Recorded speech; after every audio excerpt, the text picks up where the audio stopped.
BJP. Nattika panchayat 144 കടവ് booth committee രൂപീകരണവും പുതുതായി പാർട്ടിയിൽ വന്നവർക്ക് സ്വീകരണവും നടത്തി. ബി.ജെ.പി. സിറ്റി ജില്ലാ പ്രസിഡന്റ് ജസ്റ്റിൻ ജേക്കബ് ഉദ്ഘാടനം ചെയ്തു. ബി.ജെ.പി. നാട്ടിക പഞ്ചായത്ത് പ്രസിഡന്റ് സെന്തിൽ കുമാർ അധ്യക്ഷത വഹിച്ചു.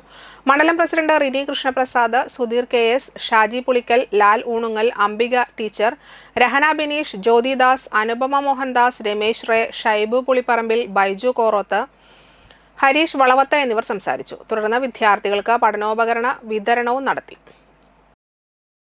ഏറ്റവും പ്രധാനപ്പെട്ട വികസനങ്ങളിൽ നിർണായക പങ്കുവഹിക്കുന്ന ഒരു പ്രസ്ഥാനമായി മാറും എന്നുള്ളതിൻ്റെ സൂചനയായിരുന്നു കഴിഞ്ഞ നിയമസഭാ തെരഞ്ഞെടുപ്പ്.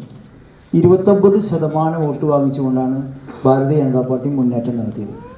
വലിയ 35% വോട്ട് വാങ്ങിച്ച് ഗീതാ ഗോപി ജയിക്കുമ്പോൾ ഒരു 6% വോട്ടിൻ്റെ വ്യത്യാസത്തിലാണ് ബി.ജെ.പി. പരാജയപ്പെടുന്നത്.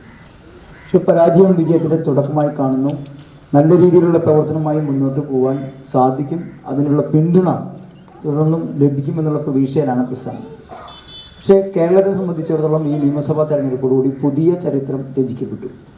കേരളത്തിൽ ചരിത്രത്തിൽ ആദ്യമായി 3 MLA-മാർ വിജയിച്ച 3 പേരും കരുത്തരായ 3 പേരാണ്.